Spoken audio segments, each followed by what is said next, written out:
judges? I really don't want to get into the judges, that I win or any robbery type of thing.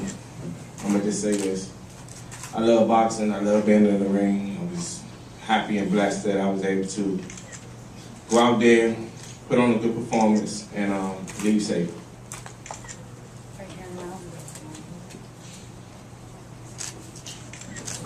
How would you rate Danny Garcia's power, like to Matisse's power or other people you faced recently? No disrespect to him, but I didn't feel any of his punches. Wow.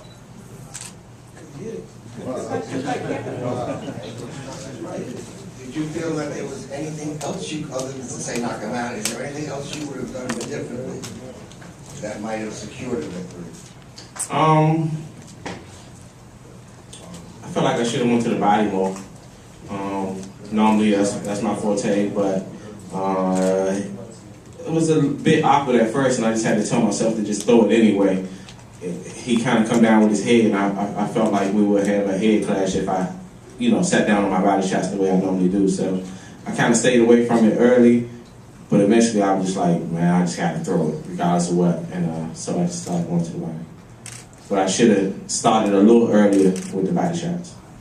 Lamont, it was very clear cut on the scorecards that over the last 5 rounds, the judges saw you as the dominant fighter in the fight because you were settling down in front of him and getting your shots off. Do you feel you could have started that a couple rounds earlier? No, because that was the game plan. Maybe if I would have sat down earlier, he had a little bit more steam in his punches, maybe I get caught, maybe I get hurt. So I just want to stick to my game plan. I felt like, I saw shots early, but the game plan was to let him tire out a little bit and then go for the kill. So I won't say that I should have started early. I think I did it at the right time. But that's just the way life goes sometimes. 3 more questions down in front. Now, Lamont, you said that you stuck to the game plan, and like we talked to Barry, the game plan was for you to tire out Danny. But do you think that in the process of using the ring, you gave away some of those early rounds? My feeling while I was in the ring, no, because I know just one round I know I gave away, and that's when I started going forward. I was going forward, but I wasn't throwing punches. I was just trying to get a feel where his punches was at. So I know he threw a lot. Even though he didn't land, he out-threw me, and he landed a few shots. I know I gave that round away. But when I was moving around, he wasn't hitting me. And I was using my jab and movement. Anybody that, this is not UFC, this is boxing. And then the name of the sport is to hit and not be hit.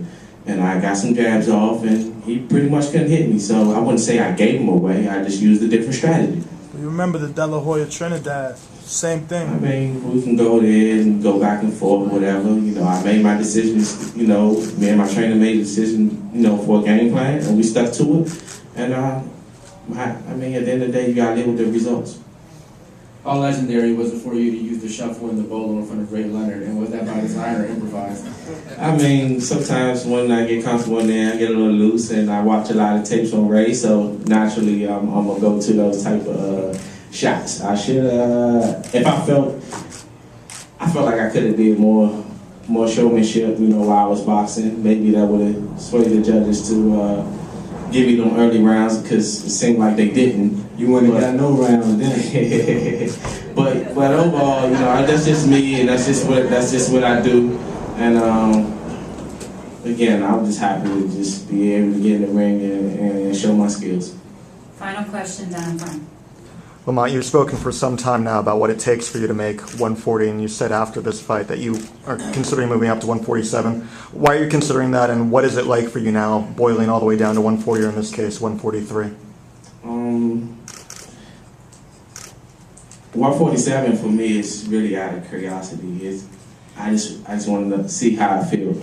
But I can definitely still make 140 and still get in the ring healthy. This time I did 143. I really ain't do no real workout none this week. So, I still make the weight pretty comfortable, but I can't stop thinking about moving up to 147 just to see how I feel. What'd you say? If it's matchups, that's intriguing. Is it the matchups that are intriguing at 147 for you? It's more so of how I feel around that weight. Like this time, we weighed in at 43. I rehydrated to maybe 60, 61. So that's where I feel good at. And it's harder to get back to that type of weight from 140 to 160. But from welterweight, I'm pretty sure I can make that transition pretty easy. Thank you. Mhm. Thank you. Thank you.